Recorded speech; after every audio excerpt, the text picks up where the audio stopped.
Modi government's delimitation plan is devil's plan to destroy democracy, to limit South Indian power, and to attack those who are still opposing him, such as Tamil Nadu Chief Minister Stalin, West Bengal Chief Minister Mamata Banerjee, and most powerful MP, Mr. Akhilesh Yadav. Indian democracy is dead. Indian judiciary is weakened. Indian secularism is suffering beyond imagination. By introducing the delimitation, they want to increase North Indian member of parliament seats, decrease South Indian MP seats.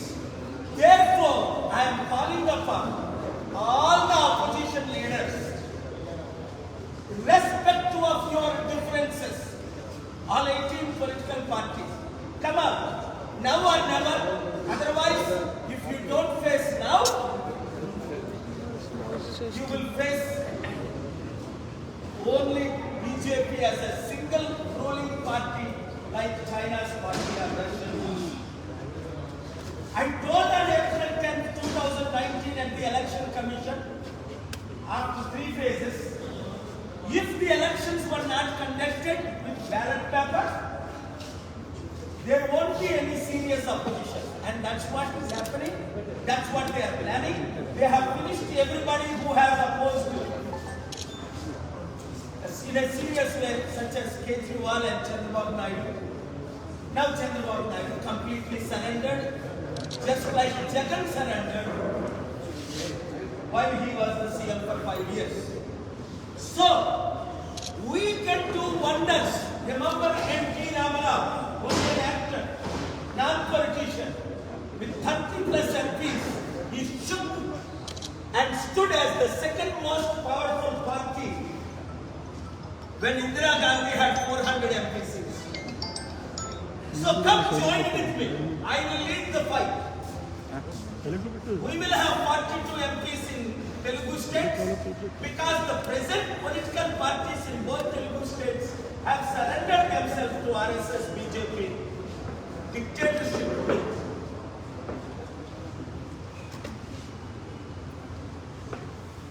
ఈ delimitation అనేది ఒక పెద్ద drama. ఈ delimitation అనేది ఒక పెద్ద drama. ఈ south Indian MP సభ్యుల్ని తగ్గించి నార్త్ ఇండియన్ ఎంపీ సభ్యుల్ని తెచ్చి ఏకచక్రాధిపత్యం ఏలడానికే నరేంద్ర మోదీ అజెండా. ముసలోడికి అవసరం 75 సంవత్సరాలు వయసులో ఒక మంచి ప్రైమ్ మినిస్టర్ గా ఉంటే ఎంత బాగుండు.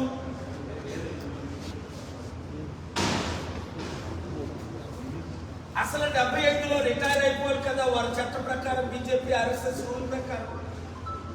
దేశాన్ని ఇప్పటికే అన్ని విధాలా సర్వనాశనం చేసిన సంగతి మనకు తెలుసు. వీలైతే రేపు నేను ప్రెస్ మీట్ పెట్టి డీటెయిల్ గా చెప్తాను. ఏ దేశంలో 40 లక్షల కోట్ల విలువైన ఏ కంపెనీలు ఎవరెవరికి అమ్మేశారు, ఇంకా అమ్మడానికి ఏమీ లేకుండా మిగిలిన 13 ఎయిర్పోర్ట్ ఇంక్లూడింగ్ తిరుపతి ఎయిర్పోర్ట్ 100 కోట్లది ఎగ్జాంపుల్, ₹1,00,00,000కి అదానికి ఎలా అమ్ముతున్నారు. ప్రపంచం అంతా నాకు మద్దతు ఇస్తుంది.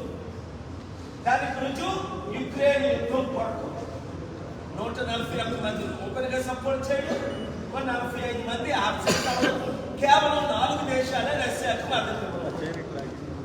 నేను చెప్తుంది ఈ 3 సంవత్సరాలు ఈ డీలిమిటేషన్ ద్వారా తమిళ్, తెలుగు, మలయాళం, కన్నడం భాషలు లేకుండా చేయడం ఒకటి. 2, మన ఎంపీ సభ్యుల్ని తగ్గించడం. ఉదాహరణ స్టాలిన్ చెప్పారు కదా నిన్న, డాక్టర్ స్టాలిన్ గారు 39 ఉన్నారు. లోక్సభ ఎంపీ తమిళనాడులో కేవలం 31 చేయడానికి. రెండోది, నాకు హిందీ అంటే ఇష్టం, కానీ తెలుగు అంటే ఇంకా ఎక్కువ ఇష్టం. ఎందుకు? అది నా మాతృ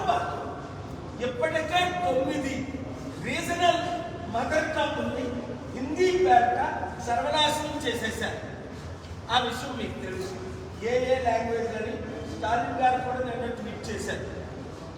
మరి మన తెలుగు మాతృభాష మనం వదులుకోగలమా? ఇప్పుడున్న తెలుగు రాజకీయ నాయకులందరూ దద్దమ్మలో, మోదీ తొత్తులు, మోదీ చెంచాలు, మోదీ కూర్చో అంటే కూర్చుంటారు. అందుకే ఒకప్పుడు ఎంపీ ఉండవల్లి అరుణ్ కుమార్ కూడా అన్నాడు, 25 సీట్లు ఆంధ్రప్రదేశ్లో వైసీపీ గెలిచినా, టీడీపీ గెలిచినా, బీజేపీ గెలిచినట్టే, బీజేపీ ఖాతాలో. అదే కదా మన రాష్ట్రానికి ఏ అభివృద్ధి లేదు. స్టీల్ ప్లాంట్ 8 లక్షల కోట్లు తప్పిస్తుంటే 5 ఆర్డర్లు తీసుకొచ్చి ఆపిన వ్యక్తి నేను ఒకనే. ఇప్పటికీ కూడా స్టీల్ ప్లాంట్ అమ్మకుండా ఏపీ హైకోర్టులో స్టేటస్ కో ఉంది. ఇప్పుడు మనకి ఇచ్చిన ఆదాయం ఏంటి? పోలవరానికి కానీ, స్టీల్ ప్లాంట్ కానీ అప్పులు సర్వనాశనం అయిపోయింది. అందుకే ఈరోజు బడ్జెట్ ఆంధ్రప్రదేశ్లో ఎంత అధ్వానంగా ఉంది. ఏంటి? నిరుద్యోగులకు 3,000 రూపాయలు ఇస్తానన్నాడు చంద్రబాబు. 20 లక్షల ఉద్యోగాలని సంవత్సరం అయిపోతుంది. 20,000 ఉద్యోగాలు కాదు, 20 ఉద్యోగాలు ఇవ్వలేదు. 3,000 ఇస్తానని 1 కోటి మందికి 3,000 మందికి కాదు, 300 మందికి కూడా 3,000 రూపాయలు ఇవ్వలేదు.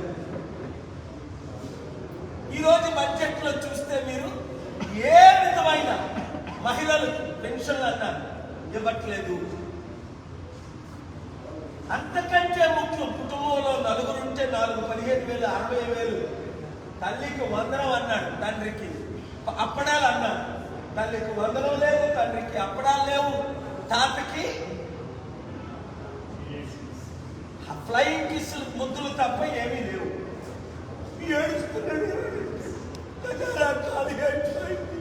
ఏ అప్పు నీకు తెలీదా? 10 లక్షల కోట్ల అప్పు ఉన్నది, 13 లక్షల కోట్లు అని అప్పుల వాడేవే చంద్రబాబు నాయుడు. అప్పుడు నువ్వు ఇవన్నీ చేయలేవు, మనం కలిసి చేద్దాం అంటే నువ్వు చేతులు కలిపావా? మోదీతో కలిపావు. ఆ సిగ్గులేని పవన్ కళ్యాణ్ ఆడు యూజ్లెస్ ఫెలో, వాడు రాష్ట్రాన్ని సర్వనాశనం చేసాడు. అందుకే వాడు సోల్జర్స్ అందరూ వాడిని తిడుతున్నారు. ఈ రోజు ఆంధ్రప్రదేశ్ బడ్జెట్ మహిళలకు ఏముంది? నిరుద్యోగులకు ఏముంది? రైతులకు ఏముంది? ఇప్పుడంతా సర్వే చేస్తారట, వచ్చే సంవత్సరం తర్వాత ఏదో చేయడానికి ప్రయత్నిస్తారట. 2027లో జమిలీ ఎలక్షన్స్ వచ్చే ముందు మరొక డ్రామా ఆడతారు. సృష్టికర్తను నేను సంపాదిస్తున్నాను, నాకు అనుభవం ఉంది, దేశంలో మోదీకి లేని అనుభవాన్ని చంద్రబాబు నాయుడు సృష్టిస్తా మీ అందరికీ పంచుతా అన్నాడు. ఇప్పుడు మీకు ఎవరైనా సృష్టించడం తెలిసే ఎలాగ డబ్బు క్రియేట్ చేయాలి? నా చెవులో చెప్పండి. మా అందరికి చెవులో పువ్వులు పెట్టి ఇప్పుడు నీ చెవులో మేము చెప్పాలా ఎలా డబ్బు సంపాదించాం? నేను చెప్తా, చెవులో చెప్పండి, చెవులో చెప్తా, మీడియా ద్వారా చెప్పండి, మీడియా ద్వారా చెప్తా. మీ ఇంటికి రమ్మంటే మీ ఇంటికి వస్తే చంద్రబాబు నాయుడు ఇప్పుడైనా నీకు చిత్తశుద్ధి ఉంటే నేను చెప్పినట్టు చేస్తే 1 సంవత్సరంలో మోదీ నీ అవసరం మాకు లేదు, 100,000 కంపెనీలు నేను తీసుకొచ్చానని నీకే కదా తెలుసు, అందరికంటే ఎక్కువ. గూగుల్, మైక్రోసాఫ్ట్ తీసుకొచ్చి 30 లక్షల ఉద్యోగాలు, దాదాపు 700 కంపెనీలు హైదరాబాద్ లో తెచ్చింది. వైజాగ్ లో తేలేవా? అసలు ఆంధ్రప్రదేశ్ లో మనకి ఎంత మంచి పోర్టులు కట్టుకోగలం. ఆంధ్రప్రదేశ్ దేశంలో మోస్ట్ వెల్తియెస్ట్ స్టేట్ చేయగలం. సో బడ్జెట్ చాలా విచారకరమైనది. మోదీకి సరెండర్ అవడం చాలా విచారకరమైనది. డీలిమిటేషన్ ద్వారా వీళ్ళు అపోజ్ చేయకపోవడం, పవన్ కళ్యాణ్ కానీ, చంద్రబాబు కానీ, ఇక్కడ జగన్ కానీ, కేసీఆర్ కానీ, రేవంత్ రెడ్డి కానీ అపోజ్ చేయకపోవడం చాలా విచారం. రాష్ట్రం అంతా రావణ కాష్టంగా మారిపోయింది, దేశమంతా రావణ కాష్టంగా మారిపోయింది. లక్షల మంది క్రైస్తవులను, ముస్లింలను మణిపూర్లో ఏ విధంగా చేశారు మీరు చూస్తున్నారు. కనుక రండి, ప్రజాశాంతి పార్టీలో చేరండి. 7569441275 గ్రూపులు పెట్టండి. గ్రామ, మండల, నియోజకవర్గ స్థాయి. ముందు మీరు నియోజకవర్గం పేరు పెట్టి మీ మండలం, మీ గ్రామం. ఇప్పటికే 96 లక్షల మంది జాయిన్ అయ్యారు. అందరూ జాయిన్ అయ్యారు. Thank you very much.